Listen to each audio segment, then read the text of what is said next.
Hi, Dyslexic Genius here. What I'm going to talk about are Edison automatic reproducers, the early ones in the 1890s, and then we're going to talk about the Edison C reproducer and the difference of playing them.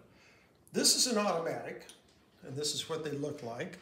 And they have this nice little piece of metal that comes out like a handle that says reproducer. And this ring here, you screw it in or you screw it out to take the whole reproducer apart. And they have this tiny, very thin, lightweight. And then we have a metal pin that goes through. And then we have the stylus bar with the sapphire. And we have this hinge here. And the thing about these are, when you have to have a machine with these clips, and this is early stuff. And why do you have to have the machine with these clips? Well, you have the automatic and you pull the clips up and down and you gently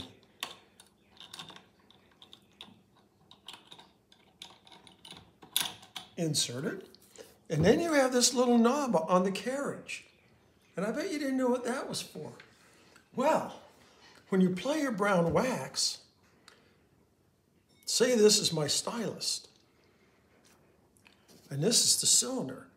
Well, we have it in the play position, and now we have to align the stylus to the plane of the grooves of the cylinder, and then you clip everything together, and then this moves, and then while it's playing, you just adjust this, and then you screw this in or out. You see it right here. So now I have it set, and that's how you know all the time if you take it out and you're going to make a home recording, because these came with a home recording thing, because we have the shaver back here to make home recordings. Every time you put the reproducer back in, it's already pre-aligned for you. But if you have an automatic and you want to play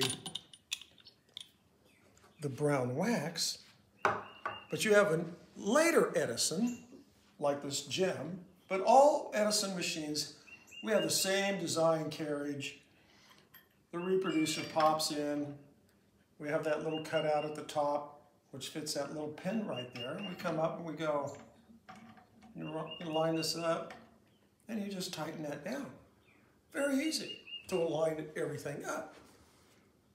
These don't work well in a later machine.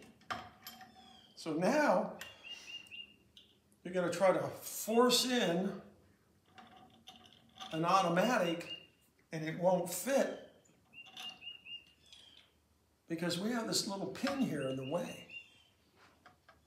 So this will only use a C, and like this is a red gem, or a model H or a K, it'll work.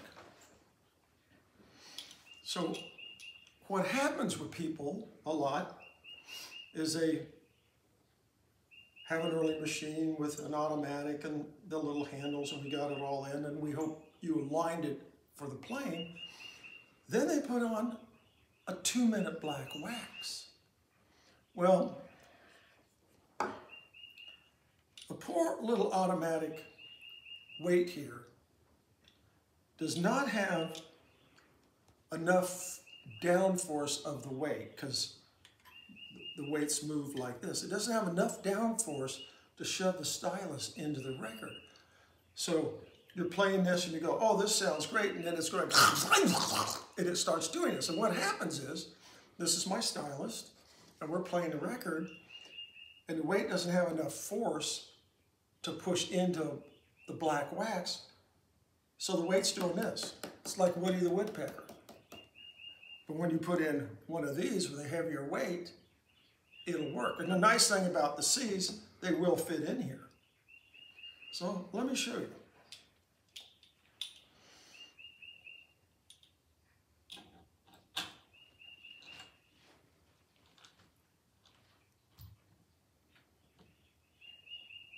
And this is on a spring motor. So we turn the spring motor on. And we go. you remember what I see. Save a little money for the rainy day.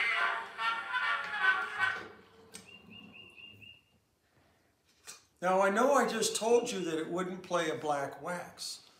Well, I had to sit here with a whole bunch of black wax cylinders, and I went through roughly 22 black wax till I found one that it would play. Because it's only designed for brown wax, and I don't even own a playable brown wax unless somebody wants to send me one.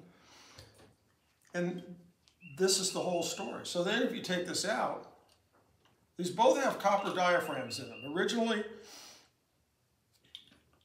automatics came with this is glass, and then this piece here, which you hook the linkage pin to the sapphire stylus bar, these are glued on. And these are very fragile. You can literally put everything together, put this centerpiece in, crank this down, and the glass will go click. So let's put a C in there. And to put a C in, you kind of like put it in there, and you line the little notch in the C. Remember over here we have a little notch. You just kind of get it up there on the top, crank it in. And it's going to be much louder because of the weight it's driving in.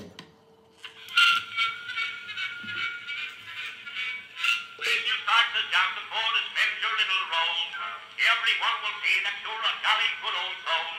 You keep on the time, they are sure to stick to you. And that's how all this works with brown wax and black wax.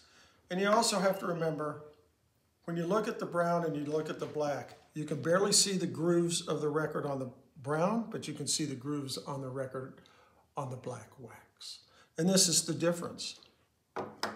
But just remember, if you have an automatic and you want to play your black wax like on a spring motor, I'd buy a C and pop it in there because it's a lot easier. But if you want to listen to the brown wax, I would only play the automatic with it. The automatic will do it every once in a while. So you can go through cylinder after cylinder after cylinder, and it's making the crappy noise because the weight's pounding up and down on your cylinder. And then you'll get one go, okay, this one is working. And it's probably because this cylinder is probably a micro thicker than a regular cylinder on how they manufactured them, which raised it up. And you know, this is a lot of fun, and that's my tip for the day.